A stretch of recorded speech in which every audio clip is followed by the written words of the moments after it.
Welcome to this edition of At the Mic. I'm your host, Keith Malinak. Still trying to get my voice back to full strength. It's coming along. As I mentioned last week, I do appreciate your patience, and please do keep in mind that the majority of this podcast features my normal voice, for what that's worth. You know, one of the great things about podcasts is that you can listen to them whenever you want to. It's always a good time, whatever works for you. And it's always a good time for American Pride Roasters Coffee. APR Coffee, the inaugural sponsor of the At the Mic podcast. We are so excited to have them on board. And the folks at APR Coffee, based in Iowa, by the way, want you to know that there's a coffee for this time of year. Do you realize that Fat Tuesday is coming up on February 16th? And there's a coffee for that? King Cake. It's a part of the Epiphany celebration honoring the night the Magi gave their gifts to Jesus. Well, king cake parties are common along the Gulf Coast from the eve of Epiphany until Mardi Gras.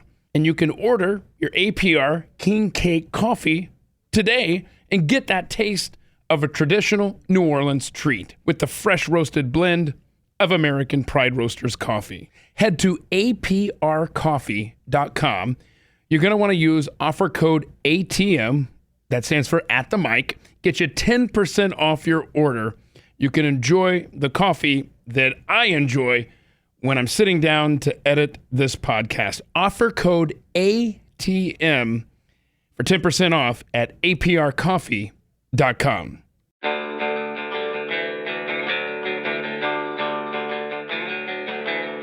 You're listening to At the Mic with Keith, an independent podcast production.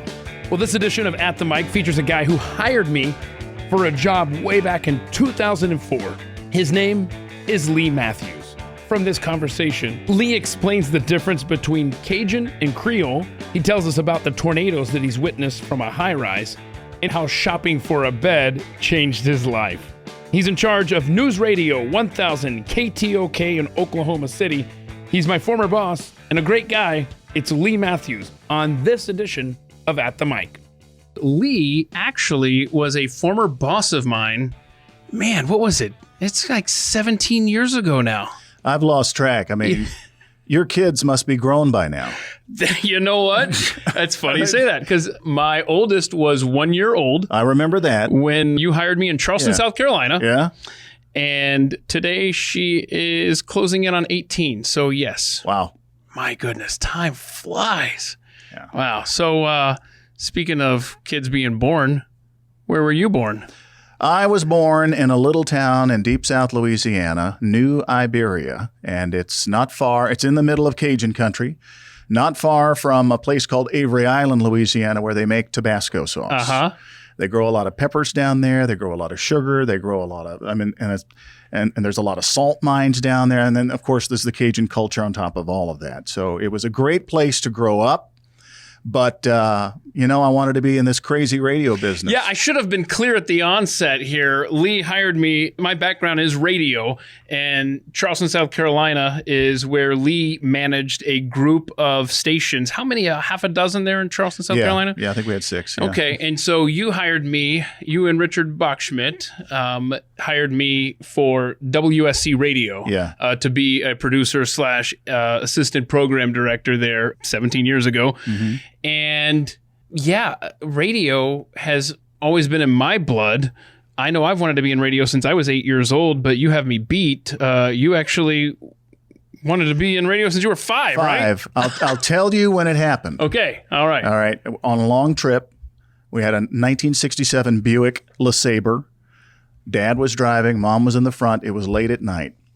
Big sister is sleeping on the bench seat in the back, and I'm sleeping on the floorboard, or trying to get some sleep. And back in those days, so this is 1968 or so. Okay. CBS Radio Network used to still put on a nightly mystery theater. It was a 1-hour program called the CBS Radio Mystery Theater, and they had it on. Oh. And I sat on the back seat or the back floorboard of that Buick, and I listened to it on that AM radio for an hour, and my mind was filled with all the images they were describing, and I could see and smell and touch and taste everything that happened. And when they finished, they went into a news break. And something told me then, as it spoke to me. It was like, you want to be a part of that. You want to be a part of creating that magic. So I had it in my head the whole time. When I was a kid, I used to practice with my record player and my cassette deck, and I would set up a studio and play disc jockey for an hour or so. And then when I was about 14, I decided, well, it's time to sink or swim. And I went on into the local radio station, little AM 1,000 watt radio station, and said, look, I want to get into this business. I don't know how. I'll sweep the floor. I'll clean the toilets. I'll do the flower beds. And they said, well, no, we need somebody to run some of the weekend programming. You want to do that? There you go. And I said, of course. You were hooked. I'll pay you. I'll pay you. Yeah, right. That's great. And that's where it started. I started working weekends. I worked 8 years there and then went into the nearby Lafayette, Louisiana, which was a bigger town. I worked there another 8 years.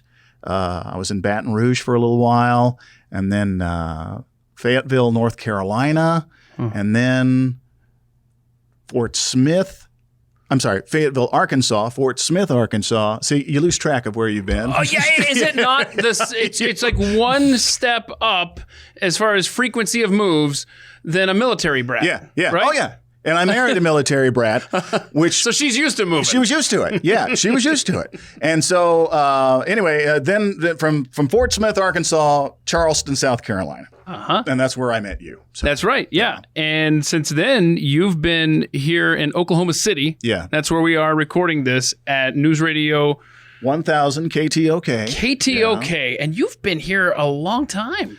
Longer than I've ever been anywhere. It's going on 15 years here. That's great. Yeah. Well, it's good, and it's nice to have a gig, and it's nice to have survived the business all this time. It's been a fickle business. It still is. It's getting worse in terms of that, but I still love it. I still believe in that magic that I fell in love with on the floorboard of the 67 Buick. Yeah, and let's be clear. He's telling the truth. He was on the floorboard, kids. When we were young, we weren't necessarily always buckled in, okay? No, I don't even think if the car had seat belts, my dad cut them out or tucked them under the seat or something, because I don't remember them being present. That's good. Yeah. That's fun. Right. And so you talked about your older sister. Yeah. So you have an older sister and a younger brother. Yeah. Okay. And the period I'm speaking about, my younger brother would have just been born, so he probably was up front with mom. In her lap. Yeah. Oh, yeah. Yeah. That's awesome. Yeah. So you went to school at Southwest Louisiana? Yeah. Now it's called ULala, University of Louisiana Lafayette. I don't know what your family was like, but my family insisted on college. And I said, okay, if I'm going to go to college, I'm going to pay for it myself, and I'm going to take what I want to take. Okay. And so I majored in communications and paid my own way through, because I'd been working all this. I started work when I was 14, and I was up to full time by the time I was 16. Wow. So I had saved enough money to just pay cash for school. Good for you. Now, that's a good thing. Yeah. And it's also a bad thing, because, when you buy the headphones and you thought they were going to be Bluetooth, but you get them out of the package and there's a wire attached to them. Yeah. When I had a bad professor, or a professor I didn't like, or a professor who was barely able to make themselves understood, I felt ripped off. And so I would want my money back. Wait, by golly, I paid for this and you're going to give it to me. So that was my attitude through college. I mean, I got my degree, but don't send your kids to me for advice on college, because my advice would be, if it's something like the radio business, or if it's something you can learn on the job, don't spend a lot of money on theory, because you don't need it. Right. So, and radio is one of those industries where hands-on, man. Yep. You're going to learn most of the stuff behind a microphone, behind a board. The technical stuff you learn as you go. Yeah. The editing. Raging Cajun, right? So, okay. Yeah. So overall, though, was your experience good there? Or? It was marginal. I mean, I will say I did not walk away from it completely unfulfilled. There were some classes that I thought were goofy. There were classes that I was way above. I mean, they were still teaching you how to write radio drama, for heaven's sake. I'm like, what? I mean, I like radio drama, but you're not going to need it in the real world. You had to take a foreign language, so that's where I picked up Spanish. And I'm still fairly fluent in Spanish. I still do live broadcasts for our Spanish station. I produce some of the Spanish commercials. So, Now, do you speak some Cajun as well with that? oh yeah, the Cajun French you pick up as you go. So, Is there a phrase or something that you always show off when you're trying to demonstrate? Or I'll tell you back when I used to do live broadcasts at this car dealership. And the car dealership was a Honda and an Oldsmobile dealership. And the name of the owner was J.P. Thibodeau. And he loved the phrase, "On va soigner ton char comme le char à nous autres," which means we'll treat your car as though it's our very own. oh, Okay? like And it. so he wanted that not only in every commercial, but when you were out there doing your live broadcast, you had to finish every break with, as always, "On va soigner ton char comme le char à nous autres." And if you couldn't say it right, oh no, he would escort you off the lot. No, get out. I don't want to see it. So luckily I had the accent down and I knew because I'd been around it all my life. And the reason I don't have the accent now is because my family were very strict about speaking English well. But you pump a couple beers in me, it comes out. Anyway, quick lesson. If you're going to say, "On va soigner ton char comme le char à nous autres," don't get the consonant wrong. "On va soigner cochon comme le char à nous autres," because that means we will treat your pig as though it's our very own. And I had a program director from Michigan do that. And he suffered the ire of J.P. Thibodeau. was he escorted off the lot? He was asked to never come back. He wasn't escorted off the lot, but he was asked to never come back. Yeah. My goodness. Okay. So growing up down there, I'm sure you're just surrounded by all things Tabasco sauce, right? Because that's Tabasco, I mean, and, what you don't understand is there is a difference between Cajun and Creole. Where I grew up was the Cajuns. That was that's where the Arcadia French settlers settled when they were expelled by the British in the early days of colonization of the New World. Okay. The British came in, took over Nova Scotia, which had been a French province, and they kicked all of the Catholics out. okay. Well, they all got in boats and followed the American coastline down to Louisiana and settled there because that was under French rule at the time. Yeah. So that's how the culture developed. I didn't realize they had Cajun come culture. from from Canada, Nova Scotia. effectively. Yeah. And so they developed their own culture, and that's how they developed all these wonderful foods. The gumbos, they used what was available. The see. duck, the pig, the crawfish. New Orleans is a whole different deal. That culture developed because of the slave trade. Okay. New Orleans' primary import was slaves from Africa, the West Indies. There was a lot of Spanish and French. So when you go to New Orleans, people say, "I want Cajun food." It's not really the same. It's Creole. It has a little bit. It's a little closer to what we ate. The Gullah cuisine we ate in Charleston. Yeah. The peas, the rice, that kind of thing. Okay. When you go over to Southwest Louisiana, where I was, that's the Cajun. That's where the gumbos come in. That's where some of the bizarro sausages come in. That the people are like, "I don't know if I want to eat that." So the Cajun is the more spicy. It can be.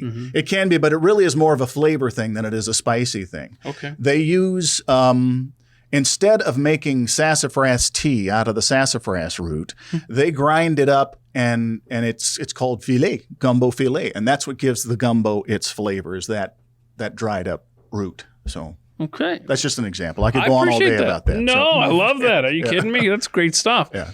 So you've been married to Laura. Yep. For about 27 years now? Yes. Yeah. Did you meet her in college? Like, where did you guys meet? I was doing middays on a music FM station in Lafayette, Louisiana, and I was the production director. I just handled all the production of commercials at the time. And I had just moved into town, just got an apartment, and I needed some furniture. And so I went to what was the big store back then, Sears. And I'll still remember the day I met her. I laid eyes on her. I took the escalator up. That's where the furniture section was. I needed to buy a bedroom set. And I got off the escalator and I turned to my left, and there she was, blonde hair, hazel eyes, polka dot blue dress. Aww. And I walked over to her just to talk about the furniture. But little did I know when she said, "Can I help you?" I was saying hello to the woman that was going to become my partner in life. Anyway, she sold me a bedroom set. Was that an awkward conversation? I mean, because were you smitten with her from the start? I was, but I was able to somehow. I was able to put it back in my pants for a little while.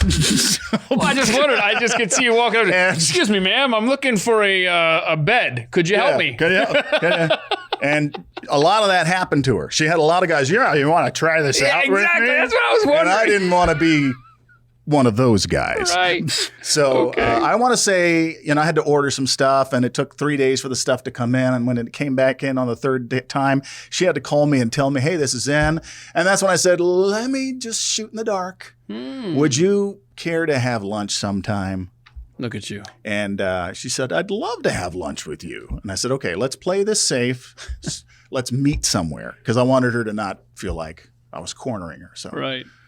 And that would have been awkward to, pick up the bed and take her on a date at the same time. Let's go. Yeah. In fact, when I went to pick it up, I was grateful you had to go around to like a warehouse entrance. Okay. And so I didn't even see her. That's cool. I was a little worried about that it was going to be really weird. But now I know among your hobbies, you're big into scuba diving. Yeah. I mean, we could address the fact that you've lived in a landlocked state for quite a while now. That must make it difficult. But was Laura into scuba? Did you guys get into that hobby together? We got into it. Because you got great pictures on the wall in your office, and I know you're both in there. Yeah. And so obviously it's something you enjoy doing together. It started as we had just moved to Fayetteville, Arkansas. And I was running a group of radio stations there, and near there is a big, beautiful limestone bottom lake called Beaver Lake. And it is known for bass fishing. It's known for water skiing. And because it's so deep and clear, it's great for scuba diving. Wow. So we had a boat, and we'd go out on the lake and enjoy it. And I thought, man, it would just add a dimension of how I learned how to scuba dive. So that became a goal of mine. And one year, I think it was that year maybe, for my birthday, she gave me scuba lessons. So I took the scuba lessons, became friends with a scuba club, started diving regularly. Cool. Went on a dive trip, and she wasn't certified yet, but it was that one dive trip when she had to stay on the dock while I went out and had a good time that she decided, I need to do this. She doesn't like doing those kinds of dangerous things, but next thing I know, she's enrolling herself. And so she took the lessons. And so that opened up a whole new avenue for us when we go on vacation. Yeah. So it's something we can do together. But I was very proud of her for doing that. When you get in a marriage, you do things for her, she does things for you, but it's not often she'll, go hunting with you or go scuba diving with you. Yeah. And so it's worked out. She doesn't do it as much as I do, but I see. Yeah. What's the deepest you've ever been under the water? Okay. Well, and I still keep a boat over there in Arkansas because it's not far from here. Okay. And we can go over for a weekend easily. So we're there all the time. So it was her idea. She said, you know what, rather than drag the boat back and forth, why don't we just keep it there? And I said, that's a good idea. To answer your question, the valley that they flooded for Beaver Lake has a lot of treasures down there, from old houses to an old gas station. That sounds like Lake Lanier, Georgia. Where almost, I grew up. yeah. It's a lot like that, yeah. And so the deepest that my dive buddy and I were in search of a place called Lost Bridge, and it's a place where they had built a bridge halfway across what was the river bottom, and they ran out of money and didn't finish it. So in the 20s and 30s, it became kind of a little vacation destination for day trippers. They'd go out there to Lost Bridge, jump off the bridge into the river, swimming. So we wanted to find that. And we went down to, I want to say 220 feet. It's dangerous. It takes a lot of preparation. Yeah. You have to be ready you have to have a rope with extra air on the way up because you can't stay down that deep, that long. Wow. And by the time we got down there, it was pitch black dark. We had lights. It was cold. The water was about 52 degrees down there in the middle of summer. I found one piling, and about that time, I have a computer that I wear that told me it's time to go up. So I was only down maybe 3 minutes before it was time to go up, and it took me another 20 minutes to get to the surface because I had to stop every 15 feet for a few minutes you have to get the gas out of your gas builds up in your body and you have to let it out. So I did that and said, that really wasn't worth all the time and effort I put into it. So now we don't do a lot of deep dives like that. We spend more time in the 20 to 30 feet range. Okay. Yeah. But you talked about it's Beaver Lake, Arkansas, and they flooded it. Yeah. Did you say that this was the clear one, the really clear water? Yeah. So, because you're describing what sounds like we said, Lake Lanier, Georgia, where they just flooded an area, the Corps of Engineers, and there was a town there, there's gas stations. The thing about Lake Lanier is that it's dark, it's dangerous. People drown there all the time from the currents and all the stuff, the unusual stuff you can't predict when you flood a town and build a lake on it. How is it that Beaver Lake, and maybe you don't know the answer to this, I certainly don't, why is one of those so nasty and murky and the other one is so clear and I think it has to do with now, don't get me wrong, even in Beaver Lake where the sun still penetrates up to 60, 70 feet deep, but you get any deeper than that, what silt is in the water does start to diffuse the light. Okay. So you get down to 100 feet, it's going to be black anyway. Even in, parts of the ocean, you get down that deep, it's going to be kind of dark.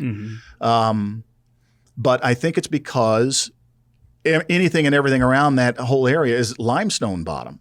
Okay, so yeah, there you go. It's limestone, and what silt does wash off the mountains and into the lake bottom either settles on the limestone or flushes itself out because there's a dam always running water through there. So that makes sense. That makes sense. You're also into model railroads, which, I mean, talk to me, because when I was a kid, I remember the Christmas when I got a model train and I loved it.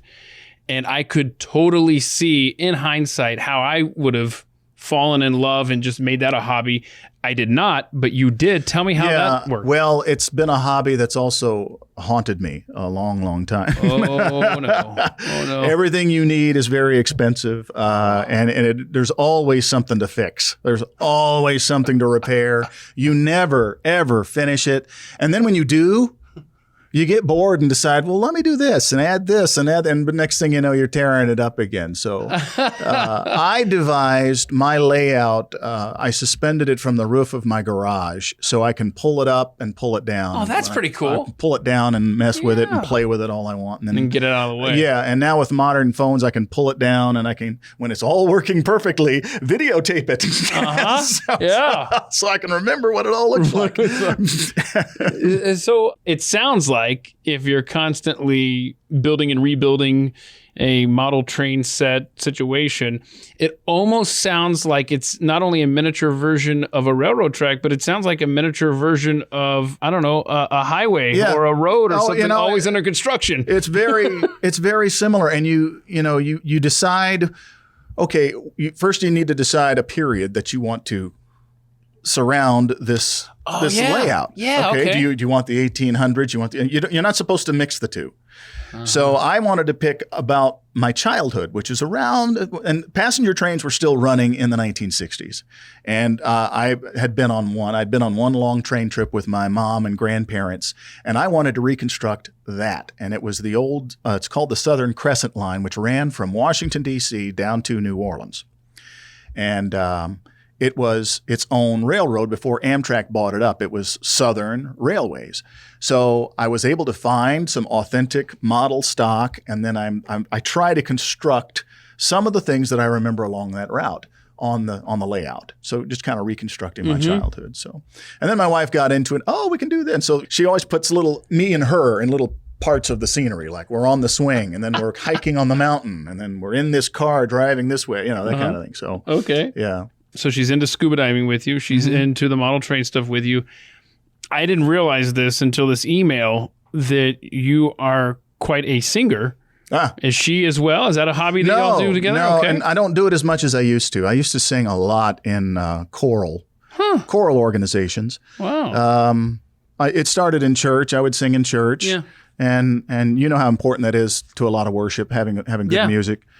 So along the way, I discovered I had a talent for it, and I had lots of encouragement from some of these directors who helped me along the way. And next thing I know, as a hobby, I was auditioning for the local community choir and singing pretty complex pieces from Beethoven and Mozart and what have you. That's amazing. But I don't do it as much anymore. It takes a lot of rehearsal time. Okay. And have you ever gone around and done like Christmas caroling and stuff? with those organizations, yes. Oh, wow. Yeah. Wow. In high school, I did a lot of that too. People typically like that when you're out in front of their house? Or Usually they've asked, like a neighborhood will ask. Oh, okay. Yeah, So and they they'll- know it's coming. Yeah. You don't just randomly pick a No. neighborhood and just start. No, okay. they know it's coming. So let's say a wealthy neighborhood, the week of Christmas wants to have its annual carol night. And so you'll go out with this group and you'll carol. And sometimes some of the people come along and sometimes they don't. But everybody takes pictures and gets into the spirit of things. That's really cool.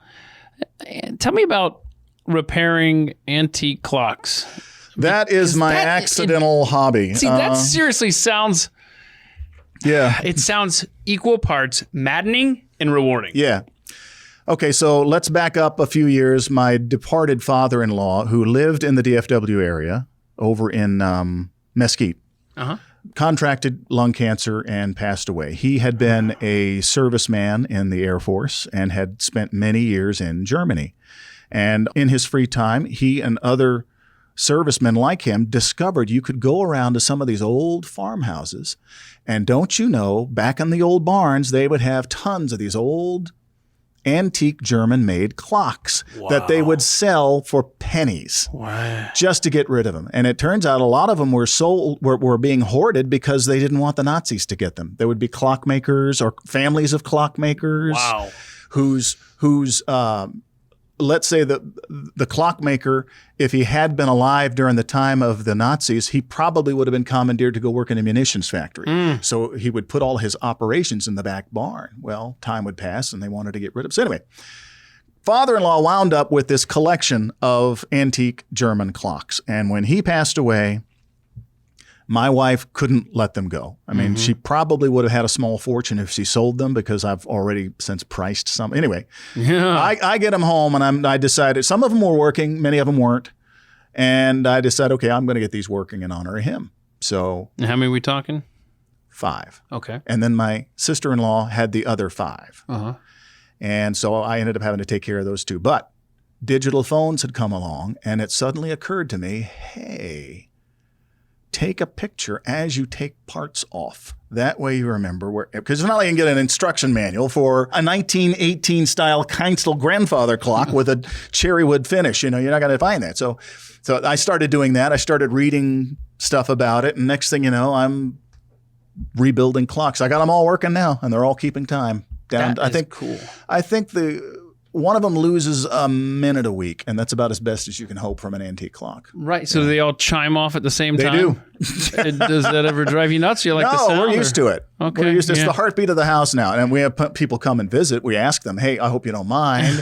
If this clock is bothering you, we'll stop it now. So they're all throughout the house then? Yeah. Or they're not? Oh, yeah. Okay. Yeah. One in the living room, one in the study, one in the guest room.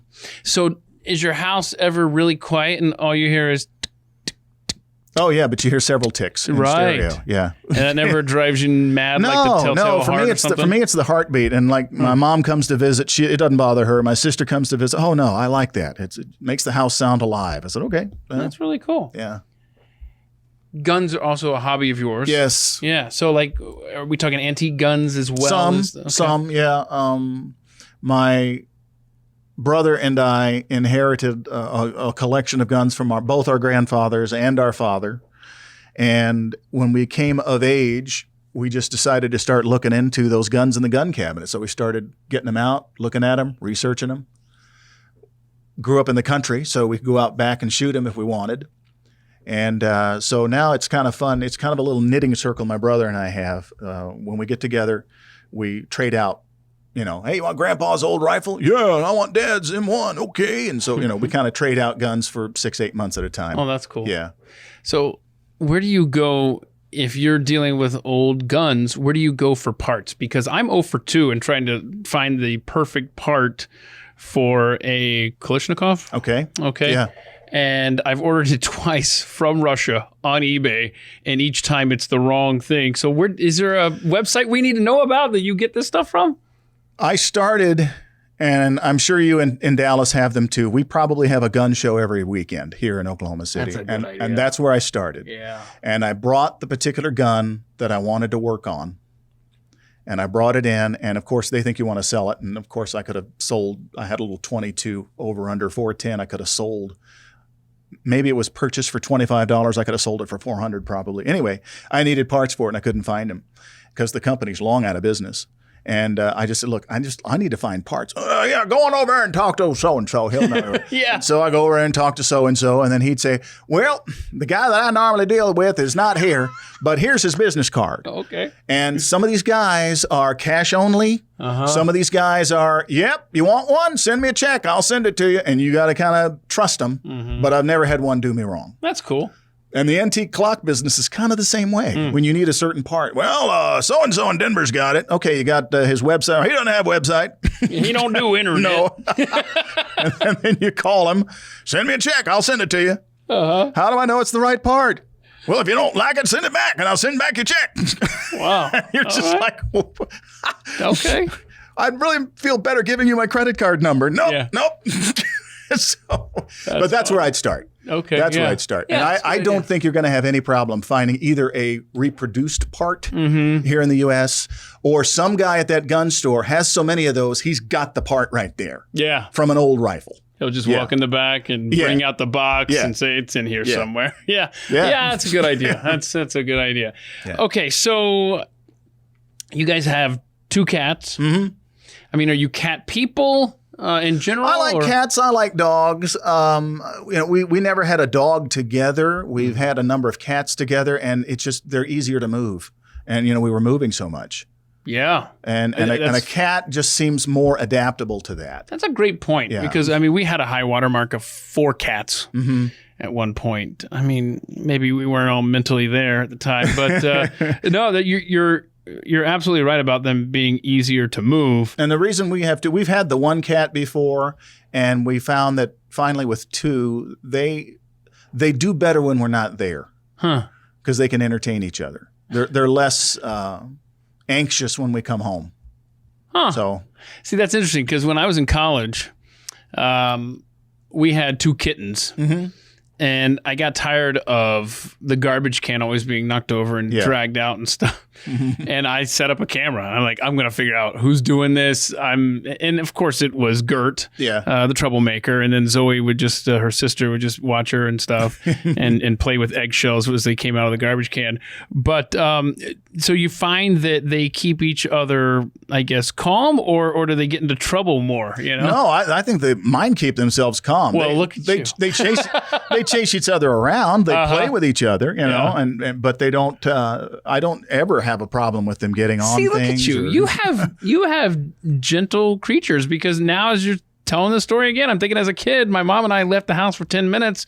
We had 2 brothers that were cats, and they were sitting at the bottom of I'm talking very tall tree. 70 feet tall, looking straight up at a squirrel with their tails wagging like they want it.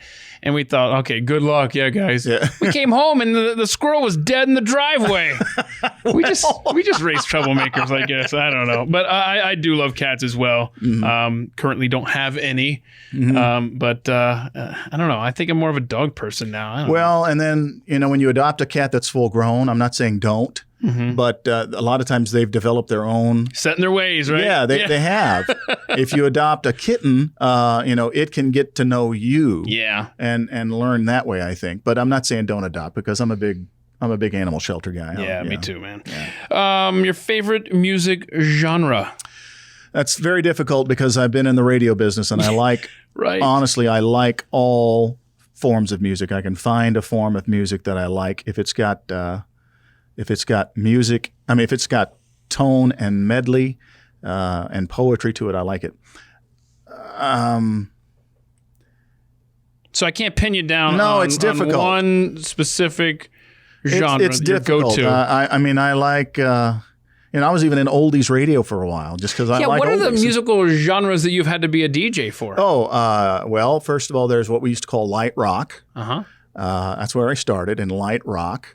Then I did oldies, and then I did more light rock. Then I did top 40. Okay. I did country. Wow. I did classic rock, which is basically a different form of oldies. Yeah. You seem to be like an urban station kind of DJ, right? You've probably done that as well. No. That's the only one. Maybe that's the only one you haven't. I have not done that. No, I have not. But every other possible... even the Spanish music. I mean, even the different forms of Spanish music I like. I can find something I like about it. I mean, I know that most non-Latinos listen to it and all they hear is the oompa, oompa, oompa. But I can hear the different nuances in it, I guess because I speak the language.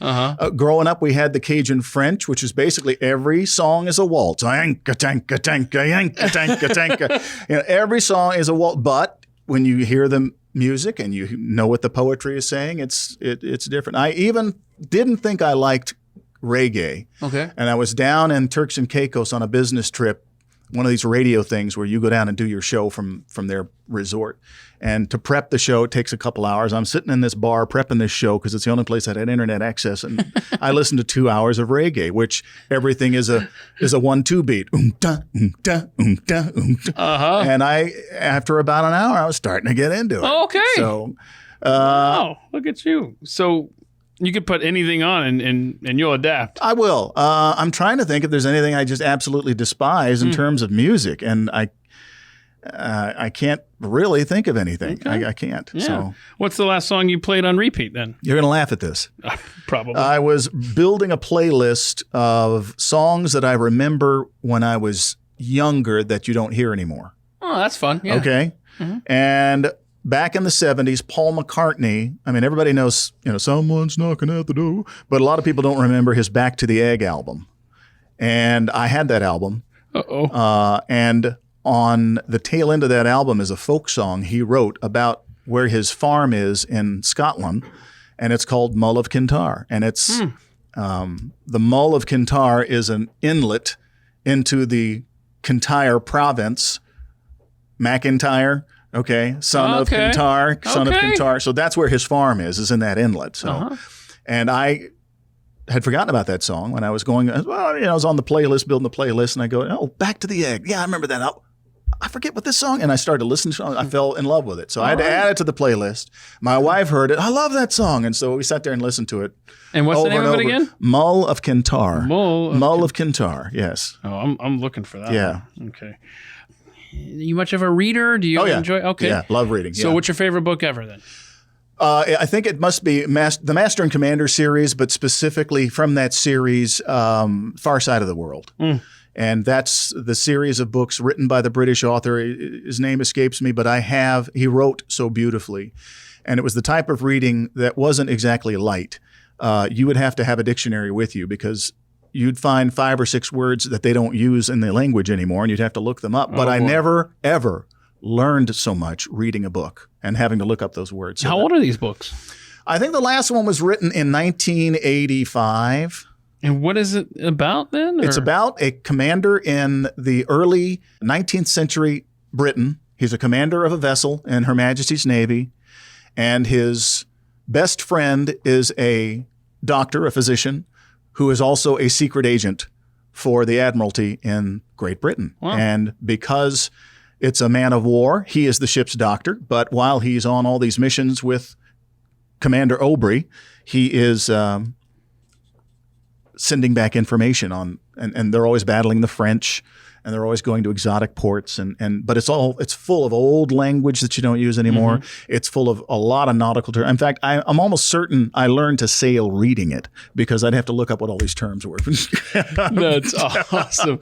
So what's the latest book that you've read? Big into the spy genre, especially the genre that deals with the way it really was, and to be a spy in World War II. And Alan Furst, Alanfurst, is one of my favorite authors. He's got a new paperback out called The Occupation, and it's about occupied France and the people who acted as spies in occupied France and how the most unwitting people became spies.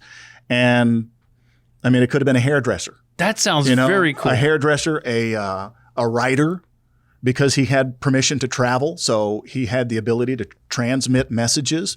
I have to write on this. And the Germans would let him do whatever they needed to do. And he wasn't writing a story. He was writing down, plans for a gyroscope for the torpedo. So that sounds cool. And that's The Occupation? It's called The Occupation, yeah. Wow. Yeah. No, that sounds really cool. He's got a lot of books that are like that, and that's why I enjoy it. Regular people doing extraordinary things. I love those kinds of stories.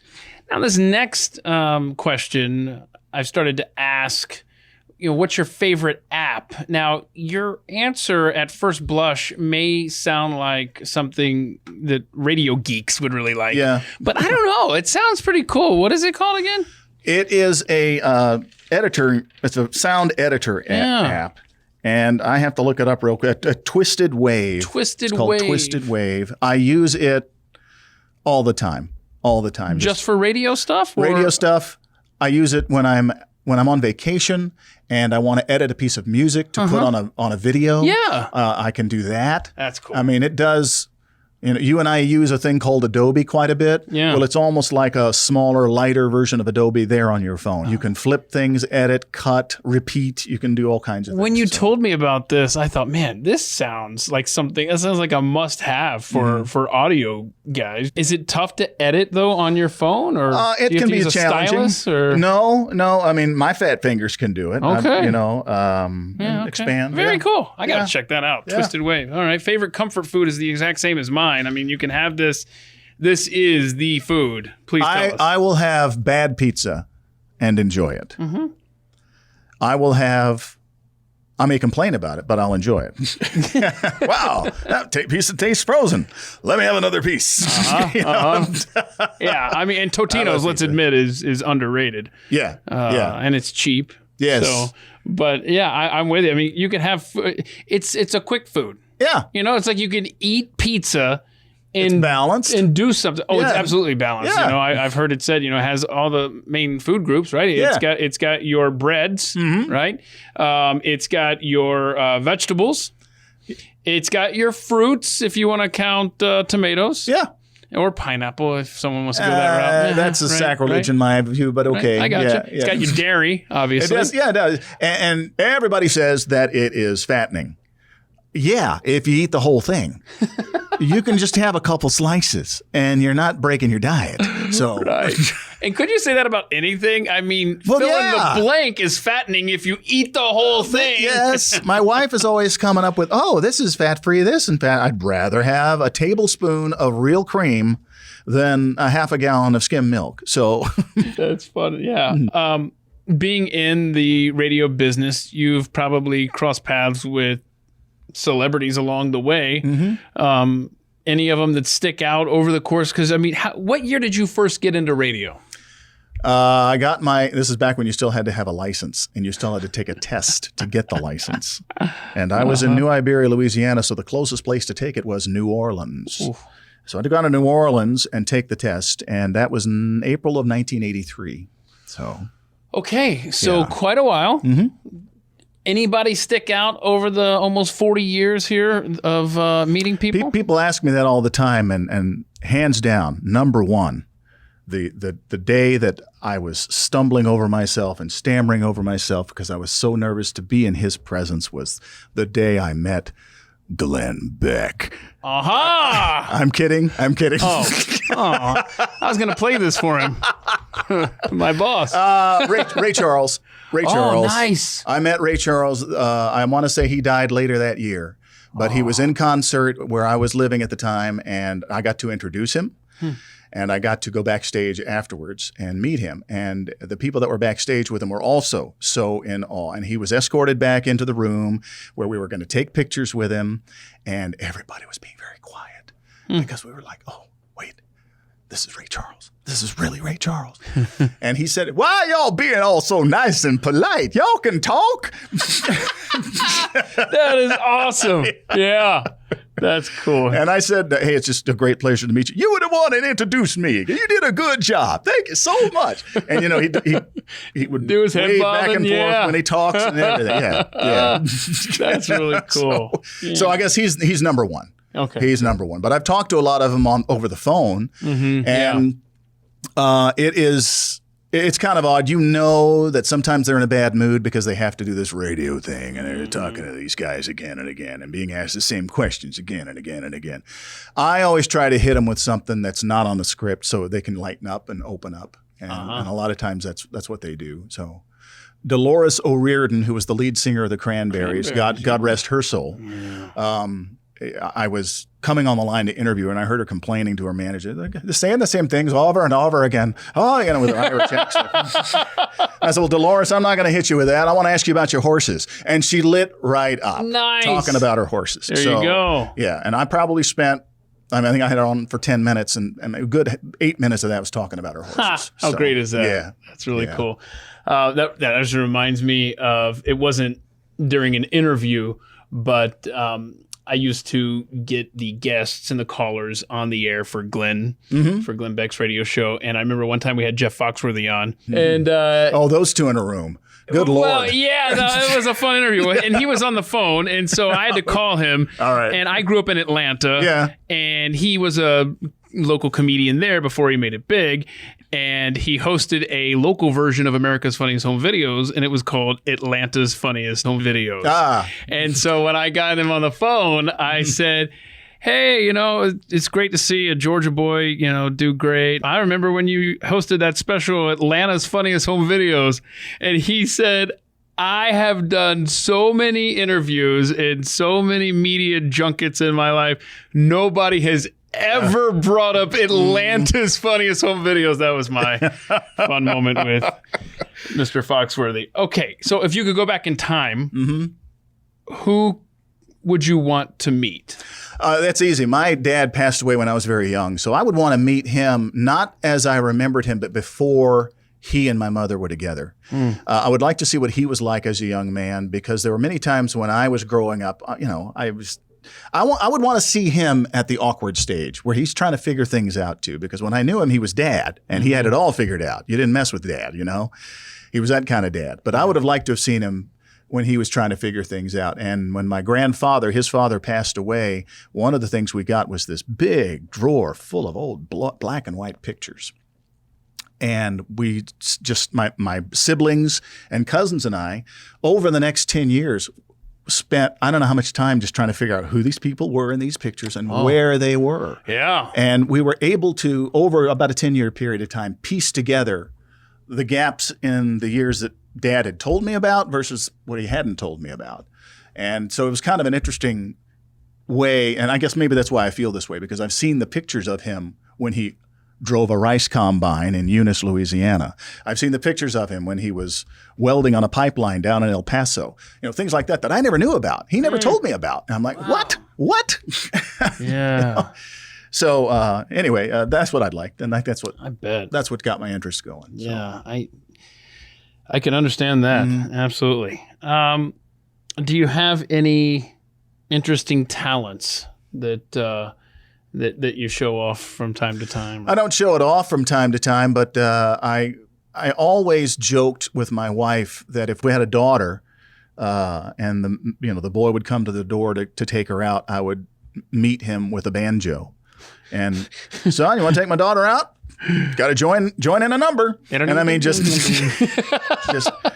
geek out completely. Well, one year my wife gave me this ukulele, because I guess she thought I said ukulele instead of banjo. Anyway, I thought, well, that's funny. Got me a ukulele. That's funny. I'm going to learn to play it. So I taught myself to play the ukulele. Wow. And so you didn't think to take it back for a banjo? No, actually, we went to Hawaii on a vacation, and the cheapy one she bought me as a joke, I don't even play anymore because we bought a nice one. Wow. A nice so you really got into it. Yeah, I really got into it. So where do you get the opportunity in the course of your life to actually play it? Sunday afternoon, the weather's nice. I'm on the back porch with a beer, and I feel like strumming out a few tunes. That's kind of fun. Yeah. Yeah. Okay. And then since then, my nieces and nephews, I thought they would think I was completely geeked out about it. They love it. Get out your ukulele, Uncle Lee. Let's sing songs. Okay. So yeah, and you just mentioned sitting on the back porch with a beer. Beer is something you list as something that helps cheer you up. Yeah. Is there a particular brand or some sort of My own. Your own. I make my own. Very good. A lot of people are doing that. Among my I hobbies. just don't think I would have the patience. It takes a lot of steps, and I just want to crack it open and drink. It is.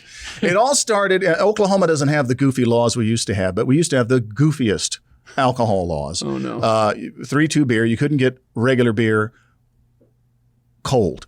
You had to get it warm.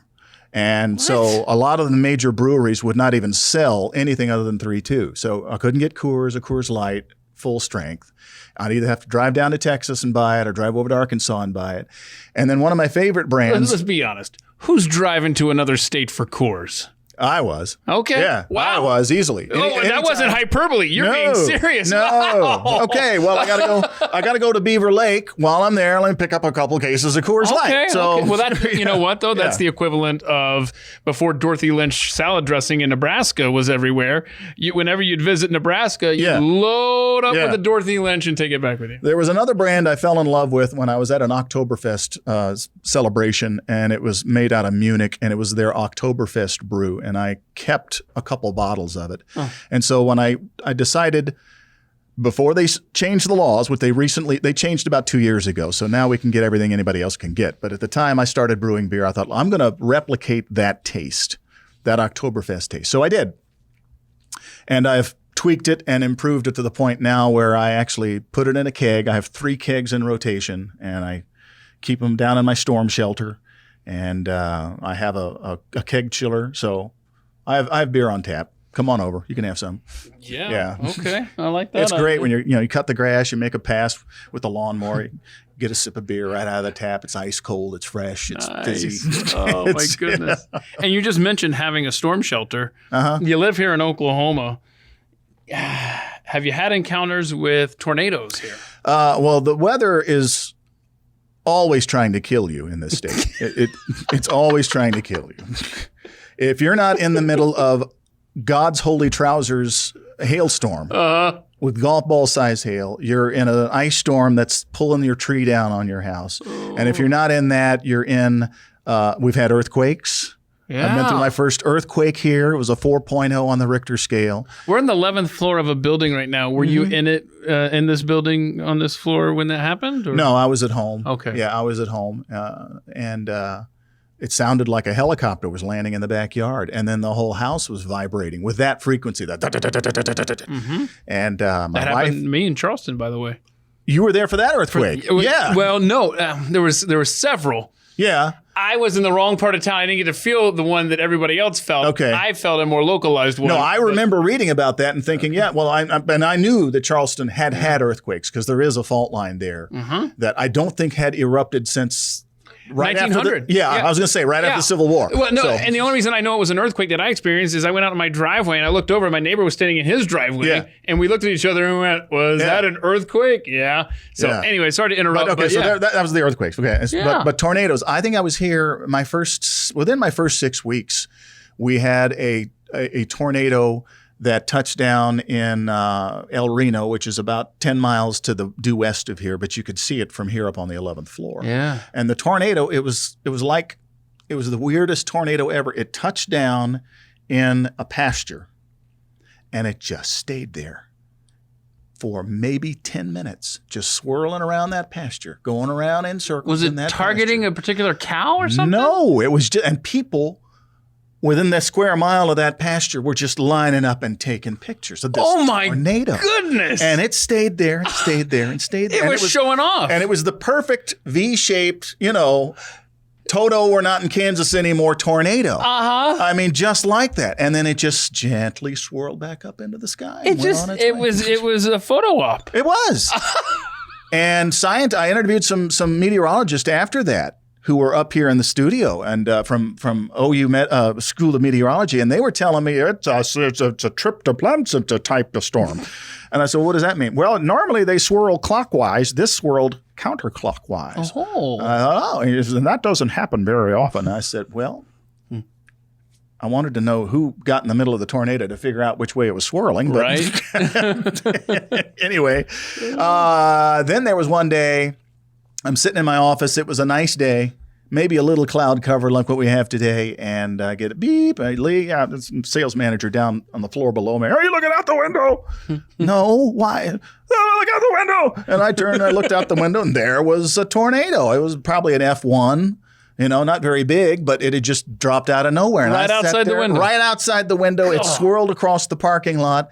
And then there's a neighborhood behind the building over here. There was a poor guy with his tool shed was blown apart. And then it took off the shingles of his roof. And then it went right. So, I mean, it may be swept 100 yards. Maybe.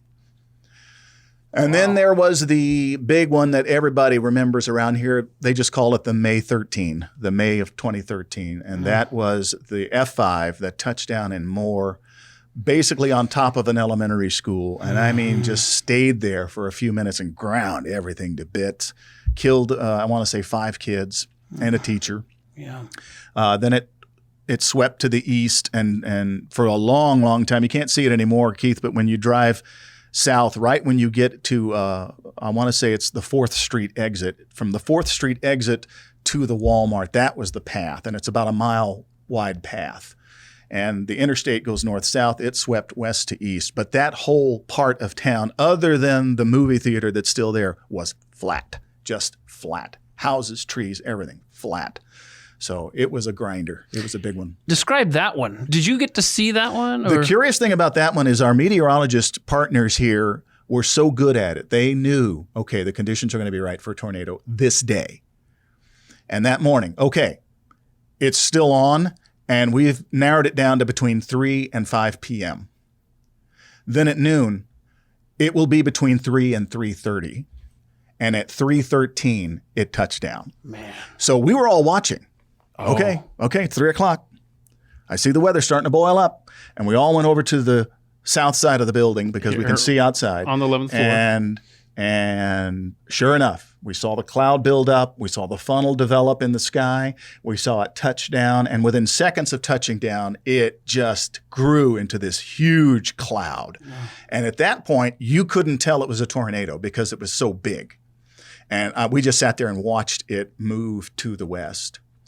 By then, Channel 4, which is our partner, they had a guy in a helicopter, and he used to be a military Black Hawk pilot. He could fly right up to the thing, and he was getting pictures of it destroying that school and then moving off. But that was the small one in El Reno that just stayed in the pasture was more impressive to view than that one, because once that one touched down and grew into that big gargantuan giant that it was, you really couldn't, from here you couldn't tell it was a tornado. Mm-hmm. And if I'd been driving a car and didn't have the radio on, I wouldn't have been able to know what was going on. Oh, look at that, this rainstorm coming, off you'd have gone. So okay, yeah, man. So one thing that people don't typically know about you is that you can sing opera. How did that happen? In all the studies of vocal music, I started to like opera. And I think it's because I know what those singers are going through athletically. And because it is, to sing an opera is a lot of work. I mean, a lot of those opera singers, they don't talk the day they perform. Oh, my goodness. Many of them are very athletic because what they have to do is athletic. They have to hold notes that are just amazing. And so I guess I can see what they have to go through to do that. I don't know that I'd ever want to be in an opera, but I know what the craft is. I can watch it. So how did you stumble I can watch it like that? Some people watch a football game. Like, wow, that was a great one.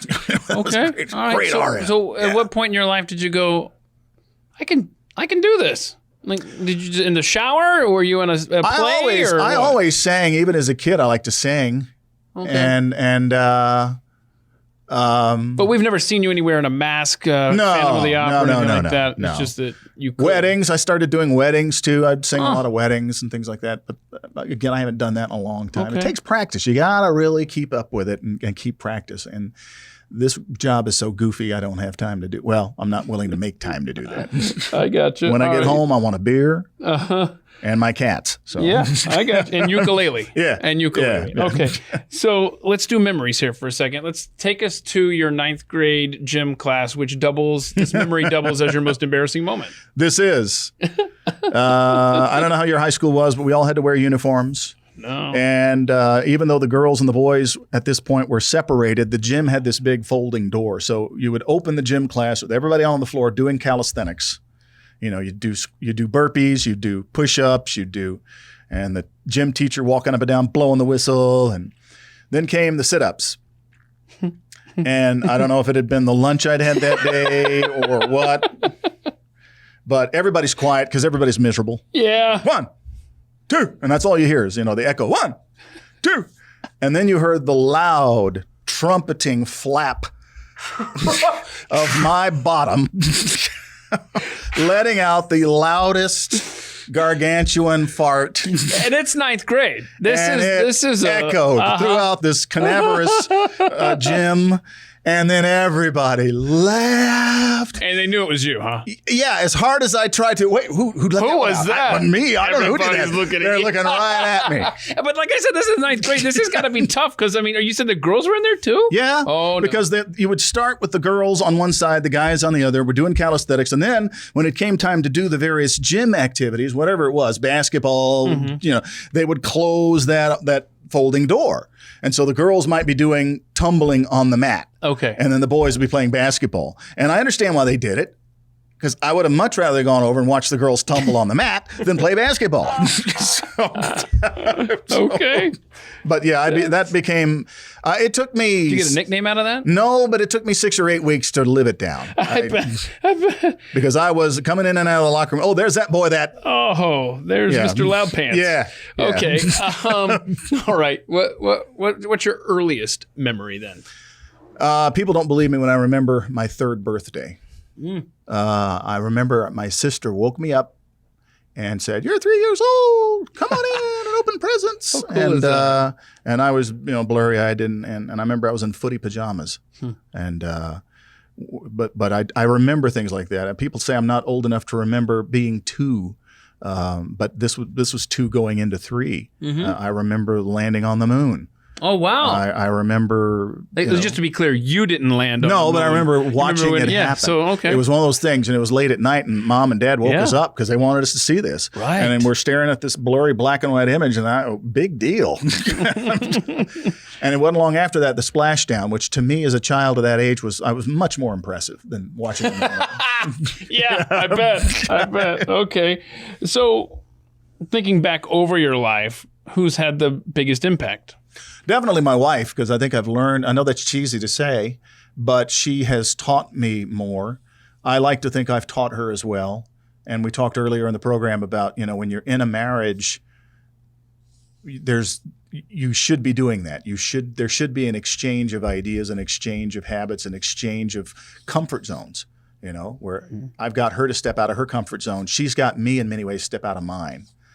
She's sanded off my rough edges. I've sanded off hers. So, that's a good way to put it. Yeah. Yeah. Yeah.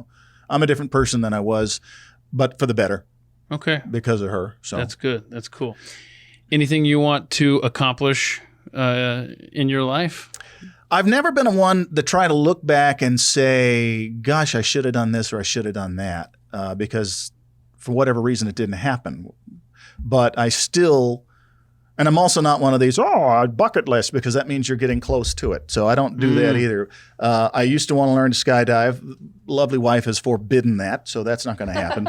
And I'm going to honor her wishes. Okay. But I would I've been with enough friends who have airplanes and flown enough small craft airplane. I think I'd like to learn to fly. I'd like, it's expensive. It's time consuming, but that's one thing I would like to do. Yeah, I mean, you'd almost be the master of your own domain when you want to fly somewhere. Yeah, in some ways. You know what I'm saying? Yeah. Like you wouldn't have to worry about TSA and all that good stuff. Right. Okay. Yeah. Any regrets that you have that you'd want to share? Well, I just mentioned I'm not one to look back and do regrets, but growing up in South Louisiana, when I went into college, I wanted at least to learn to speak French. And the day that you were to sign up, I didn't realize you had to go pretty early because the French classes filled up so quick. And so sure enough, they had filled up and I wasn't able to take French. And the next one on the list was Spanish. And I thought, well, I'm not going to invest a whole semester of Spanish and not the rest of the semesters in Spanish. Right. So I took the Spanish and I picked it up pretty quick. And so that's the one thing I think I would have liked to have done if I could go back and do it again was get the French under control. Mm-hmm. Yeah.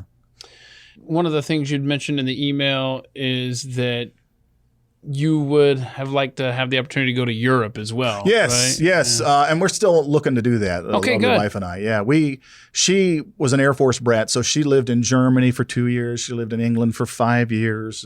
She's lived all over, and she kind of wants to go back and see some of those places that she remembers. I just want to go. Right. Because I've not been to Europe. I've been to a lot of different countries, but not Europe. So.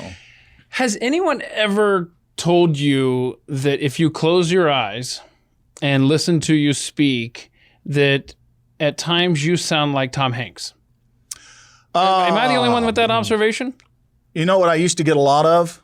You look like the young Elvis, especially when I was younger. Okay. When I was younger, in high school and college, I had that Elvis look because I don't have any hair anymore, but I had thick you dark and me hair. both, brother. Yeah, I had thick dark hair that I would comb over, and it would kind of make the little hook like Elvis's hair did, and so I got that. But I've never had somebody talk about my voice patterns at all. So. Well, and I didn't want to mention it early on in the podcast because then people would be distracted the whole time thinking I was talking with Tom Hanks.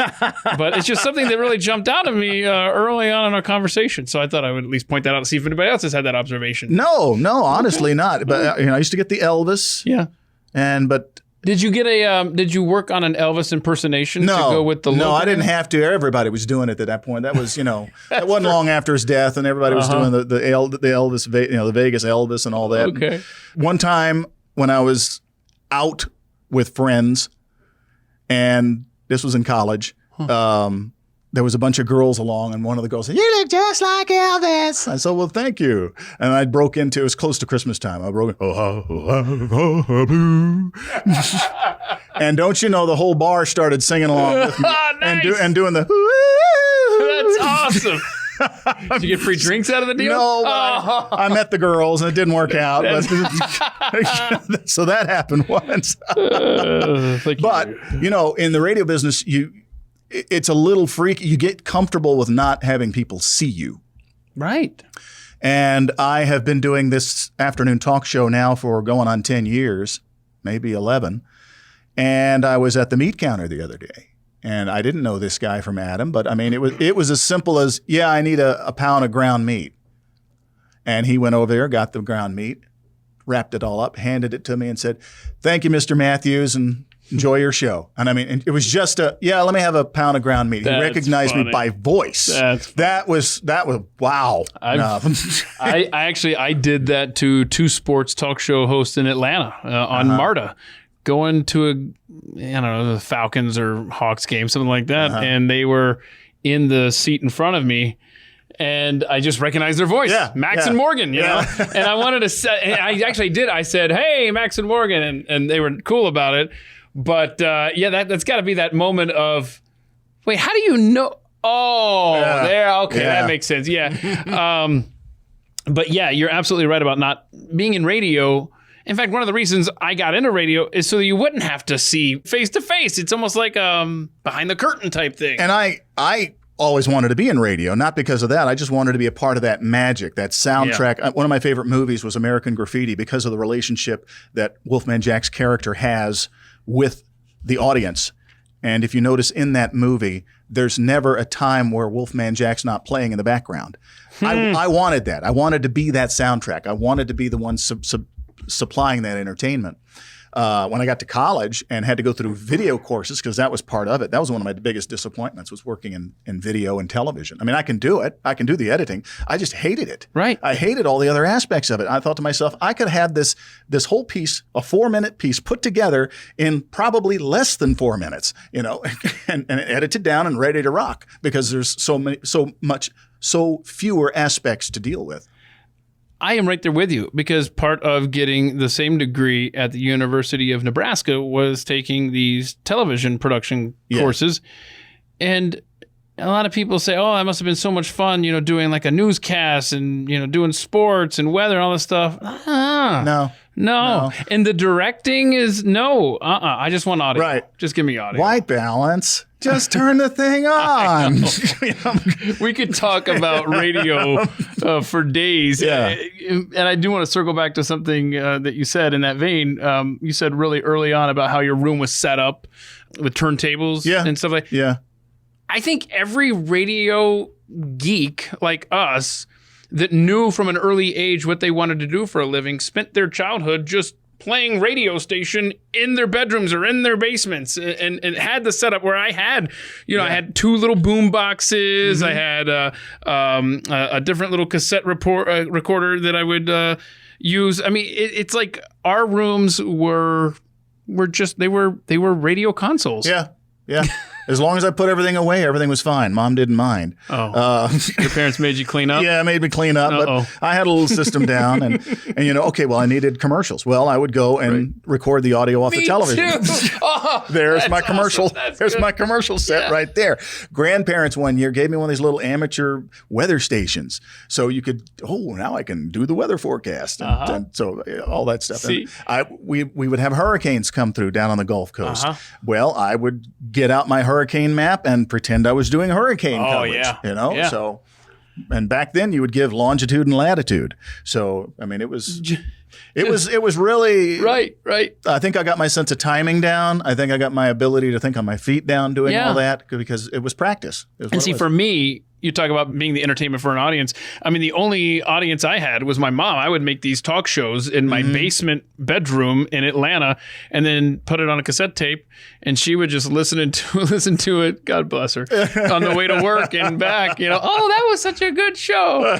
And, you'll find those tapes now. You're like, no, it wasn't. Anyhow, any social media handles, any place, because I know that you run KTOK. Yeah. And I know that you are big on keeping social media going. Is that kind of where you... I like social media. I think it's an important, vital means of communication. And so it's not that I don't like social media, that I don't maintain a lot of different sites. It's just there's only so many hours in the day. So, Lee Matthews, you type in Lee Matthews with 2 T's, you're going to find my Facebook. My Twitter page is the same as the radio stations, which is News Radio KTOK, News Radio KTOK. So those really are the only 2 handles that you're going to find associated with me. Because, again, I don't have time to do all this Correction. I'm not willing to make the time to do all these different social media You're not willing avenues. to put the videos of Beavis and Butthead on Twitter like I do? No, okay. And it's I'm not going to say I'm anti-social media because I know people who are, and I'm like, okay, grow up. It's the way things are now. I mean, It just is. Yeah. you know. But it can be tough to interact with people on social media. It's tough to interact. It's great for talk radio because a lot of people interact that wouldn't call. Mm-hmm. So I always make it a part of the talk radio program because I think it's important. There's a lot of people who talk on social media who would not be as bold, and I think that's a good thing. Yeah, because they're expressing themselves. But maybe it's because you and I grew up in the business and know what to say and what not to say. I've never been censored. I've never been put in Facebook jail. Have you? Yeah, I've been put in Twitter jail. Have you? Yeah, okay. I don't. That's the only social media I do. Okay. For simply posting a YouTube video. From C-SPAN. All right. And I guess when you post a C-SPAN video during an election cycle, you get censored. I brought this up on the air yesterday. I've never been. I mean, what do you have to do to get it to? Because I've put a lot of controversial stuff, or what I would consider controversial stuff. Now, it's all of it's factual. I've never put up something that was theoretical. I've never put up something that wasn't my opinion. Mm-hmm. Well, it depends on if your values, I think, and this almost gets political, but if your values clash with the values of the gatekeepers, that's where you're going to get censored. They do, from what I've read, but I guess none of my posts have. I see. Maybe. I don't know. I'm still trying to figure it out because listeners of mine. Should we try to brainstorm and try to come up with especially, but I'm just wondering, okay, because I hear all these stories like what you just said. Right. And I've never had it happen to me before. Now, I don't do a lot of sharing. Usually if I share something, it's organic. I don't share a lot of other stuff. But that doesn't mean I don't want to. I mean, I just... We'll figure it out. Yeah. We'll figure out a way to get you banned or locked out of your account or something. Anyway, Lee Matthews, I really appreciate your time. Known you for almost 17 years now, and I'm glad we had a chance to sit down and talk. Thanks so much for making time. Buddy. Glad to be here, and keep doing the great radio. Thanks, man. You too. Well, maybe we can get Lee banned from social media at some point. Think of the most agreeable person you know. Can you imagine that happening to them? Right. Anyhow, I do appreciate you checking out this edition of At the Mic. If you get a chance, please head over to atthemikeshow.com, atthemikeshow.com. That's a one-stop shop for the podcast. You'll find the archive of past shows. You can contact me through the website. You can leave a voicemail over there. How cool is that? Rate and review, and please do share this podcast with your friends. It's how it's going to grow because of you. But I do hope you will go and look around on the webpage at themikeshow.com, see what you can find. And as always, thank you for listening. I look forward to our next time together on At the Mic. This has been At the Mic with Keith, an independent podcast production. Look for At the Mic Show on Twitter to connect.